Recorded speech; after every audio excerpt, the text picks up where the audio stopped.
Kalevu tukwaniriza nate ku Focus TV erinya ade linda kose kuno muyanja. Of course banasingo twasomoseko ke waffe ewaka tugezaako kusolobya ku bigere tugendako ko mu town Kampala tuogeredde ku kizimbe ekya Jesco Plaza. Of course offices zaffe bagamba nti ze Kampala ozisangibwa nino omukulu omu kwabo betukolaganye nabo mu Focus TV ne Focus Group ebbanga eddene nnyo era bw'ojja ku offices zaffe Kampala y'omukulu gw'ojja okusinkana akusavinge nga that is singa nze mba siriwo mbakaganye naye mu program Vubuka Kola. Omwami ono si mukulu nnyo mu myaka naye ali mu range y'abavubuka abo betujja tukubiriza ebbanga eddene. Ndi naye leero wano tugenda kuba twogera ebigambo bitonotono naye ng'ate bizimba sebo nkwaniriza nange okusanga sebo twogereko ku ddoboozi. Assalamu alaikum. Atandise n'ekiramuso ekya mukama waffe ekya assalamu alaikum wa alaikum salam wa alaikum salam warahmatullahi wabarakatuh.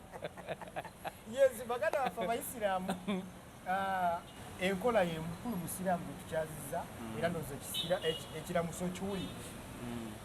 Amannya bampita Kiganda Moses. Okukola abantu baffe balina engeri gye babitegeeramu. Buli muntu alina engeri gy'ategeera okukola. Okukola ku sayidi yo okutegeera otya? Okukola ku sayidi yange nze nkitegeera mu ngeri bweti mbukwe kola ekintu ekigattako gwenga gwe omuntu ekintu ekikuyongerako ekikutwala mu maaso. Yes. Oba okitegeera nze bwentyo bwe nkitegeera. Kiganda Moses, mirimu ki gy'ozza okola mu bbanga ettono after okusoma? Wakirowooza nti omaze ebbanga lingi ng'omaze okusoma. After studies mirimu ki gy'otaddeko ku mikono gyo oba ne weekolera n'omuntu? Emirimu bwe namala senior 6 mu vaaka sooka ne ntundako amasimu waliwo paaka awo otandika okuyiriba sooka ne ntundako amasimu waliwo paaka awo. Ekyandeetera okukola sigamba mbu nali bubi nnyo, ewaffe tetuli bubi nnyo naye namanya mbu biri ebyewaka si byange byani byawaka bya muzeeyi. Kati nange nnyina otandikawo ekyani ekyange era nakeera ku makya naye ngenda ndiko okunoonya n'osimuka nogaa kangende nkole kange ne nnoonye mu byonna ebiri ku nsi kuno. Lwaki wasalawo kola guno omulimu ogwa videography photography mu byonna emirimu egyetolodde mu nsi yaffe eno Uganda? Why do you choose omulimu bwe guti ogw'ebifaananyi? Ekisooka passion nagwagala. Yes. Ekintu kyonna bizinesi yonna ne woba ovuga piki wadde piki babanyooma. Yes.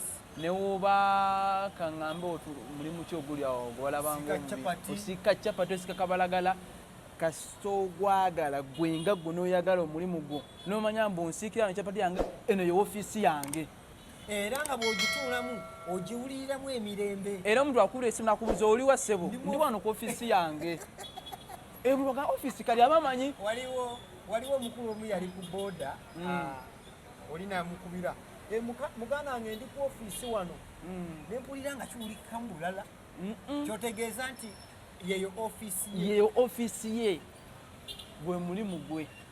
Waliwo n'omuyimbi awo mwagala nnyo yagenda n'agamba nti akakalimu kokola ye ofiisi yo. Bwe kitobe kiri sooka okyagale. So ogenda okuyingira mu bifaananyi nga kyekikuli ku mutima nga nkyagala kubanga nina bye nalabirako. Naye bagamba ekintu kino okiyiga kyetaagamu obudde. Buli kintu kyonna oba okyagala kasoba nga olina passion olina n'okiwa obudde okikola ki okiyiga. Tojja yigira mu nnaku 2 bwekitegera kale ekyokwagala se nasooka nenkizzawa bbali n'ogamba kati kansooke njige. muganda wange oyinza otubuulira biki ebisibye ebbula ly'emirimu mu bavubuka naddala mmwe abali biro emyaka 25 okudda eno wansi. Tulinamu bannaffe ababadde lake enough ye nabulankingira mu siniyafo n'abako kye yeesibako ate n'abako ekimutuusa. Ne mubamu kati ngamu abamaze ku siniya ya 6 ate buli awo ne weeyongerayo ne ku kampasi n'obaako byosoma ng'ebyo byonna bino bitadde ebbali. Ki ekisibye ebbula ly'emirimu mu age bracket yammwe? Amaswappe mangi. Amasappe keki? Twagala nnyo ebyamasanyu. Twagala nnyo ebyamasanyu. Twagala nnyo twegomba nnyo ebyamasanyu. Ebyamasanyu otegeeza omuntu okuvaawo n'agenda mu kibaala. Nagenda twagala nnyo okubeera smart naye nga tetulinamu kasente muki. Tugamba n'obeeraawo ng'oyaya n'okwambala engatto ya mitwalo 15 naye nga tokola.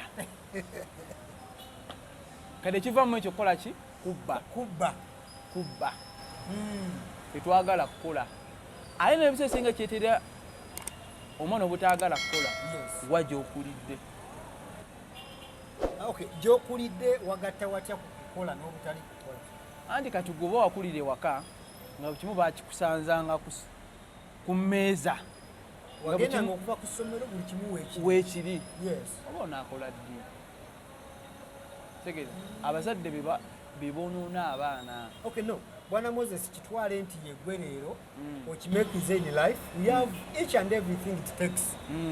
Olina amaka, olina buli kimu. Omwana osobola n'omugamba nti buli naku yeevuga okuva ku nasale bamuvuge ng'empaka nga buli kimu akifuna. What can you do okulaga omwana oyo nti waliyo haso? Nina okugendanga naye buli lunaku okukola ne mulaga mbu ssente ziva wano. So si kubeera eri abazadde ne tujja ne tuyiriba omwana n'akola ki? N'ogenda mu supermarket olweggulo n'ogula ebintu n'otwala ewaka omwana. Kati osanga omuzadde ng'asobola osiiba enjala. Naye n'addayo waka se n'azuula ki? Omwana. Oba okitegeera? Okuleetera omwana omuteekateeka mu mbeera ennungi gy'ayagala omwana oyo abeeremu naye natamanya nti akola ki? Amwonoona. Era bw'anaakiganda nga ndi naawe. Ndi munnabyabufuzi. Nina office gye ntuulamu gwe mulimu gwenkola. Omwana wange nina mwefisi. Tolina kugenda naye. Kati oyo omwana nyinza nti okuyamba omwana wange okumulaga nti ebintu tubijja kukula. Si buli kimu mb'olina okukimuwa. Keera ku makya omugambe mwana wange kati okuze. Genda onoonye ku mirimu. Tandika okukola. Oba mugambe owezezza emyaka 18 okuze. Wano ewaka si kyakwagalawo. Oba tomugobye mbu omugambye kola ki? Genda. Wabula oba omusengeka omulaga mu ngeri bw'eti. Bwana Moses, nga buli kimu kirina. Buli kimu omuzadde akirina alina kikyetaagisa okuba omwana we. Akere ku makya mugambe ssebo oba nnyabo okuze. No, oba ng'olina tomugoba wabula mutwale omulage mbu kino oba kino oba kiti kyolina okukola ki? Kyolina okukola. Nange nayita mu kino oba kino oba kyokola ki? Kimu nti wemmanga nyina office nga nerafa bakola ma office bakozesa osobola twalayo omwana wo. Ate si ofunewo oba mukwano gwo ayina omulimu gwakola oba omwana we mubuuze kikyayagala. Oba osobola n'okukolawo ka bizinensi ebbali n'omugala kati gwalina ogikola ki? Ojjulwaninga. So si muleka waka buli kimu kubanga okola ki? Ate n'ekirala kye nalaba mu bavubuka ekisinza otuzza ennyo emabega twegomba birungi. Twegomba kimu? Twegomba bayimbi. Bugundi Kenzo ayambadde engato ey'ebbeeyi. Oba tetwegomba Kenzo wa gy'avudde. Kenzo engato ey'ebbeeyi agijjawa. Twegomba bibi. Omuntu yenna twegomba bituuza buzza mabega. Weegombe Kenzo atuuza te okubeera awo. Ezo kyo zolaba ze bateeka ku gundi ez'enjawulo, ku social media ez'enjawulo nga ba interviewinga Kenzo baba baagala bamanye wa gy'avudde okuinspiringa abaki. Olyose n'okuona ku ekyo Bwana Moses.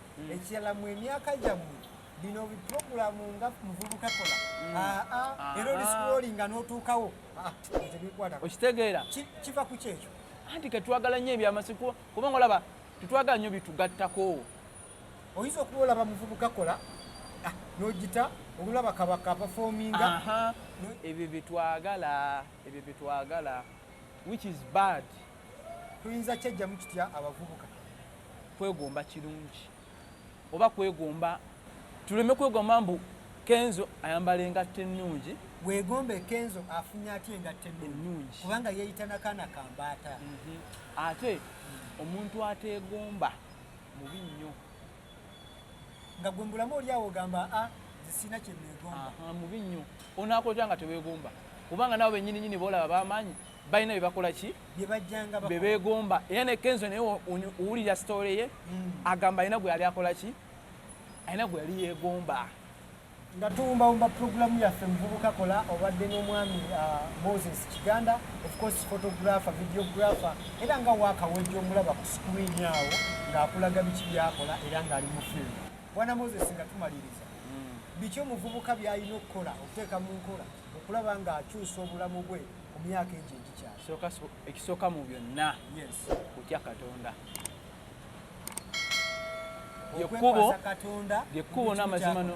lyekkubo n'amazima noki n'obwenkanya ekirala kubeera w'amazima buno mulimu gwe ndimu oba gwe tukola olina okuba ennyo omuntu akuwa obukadde 3 obukadde olaba mbu bungi naye busobola okukusibya ebbanga nomala ebbanga lyonna muki mukomera mazima omuntu akweza sente n'omukolera bulungi waaka n'oderivalinga n'asanyuka kati oyo gwokoledde amazima nagenda nakwongerayo ewalala kitegeera mazima so tukozese amazima ekirala tutye Katonda amazima kintu kikulu nnyo n'ekirala empisa empisa ze zitya nze okubeera nga mbuuza ng'ebine mu Kiganda wasuza otya muganda wange oba mbugamba ki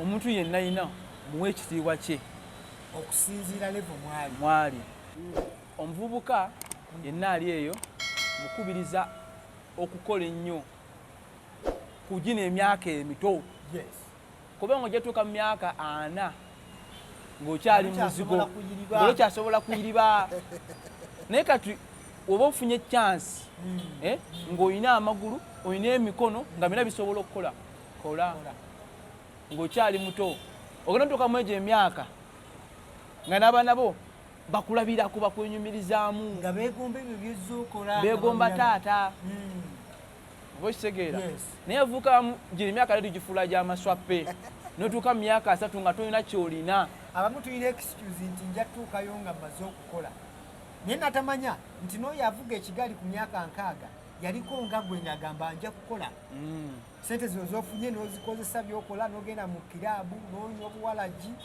n'ogula engoye ez'ebbeeyi n'olemwa n'okugula ka kamera gwe k'olina okukozesa mu mulimu gwo wabula ogula bintu bitakugattako nga kyewagambye mutukkirize tukome wano tujja kuba tuddamu mu puroguramu zaffe ez'enjawulo muvubuka kola ipuroguramu ade ubafosikino muyanja of course obadde ku Focus TV ng'olaba era omukulu ono kamute tujja tuddiŋŋana n'abantu banjawulo bangi abavubuka bannaffe abali mu ssingo n'okusukkawo for now bye tewerabira ku subscribinga ku Focus TV yange bingi bijja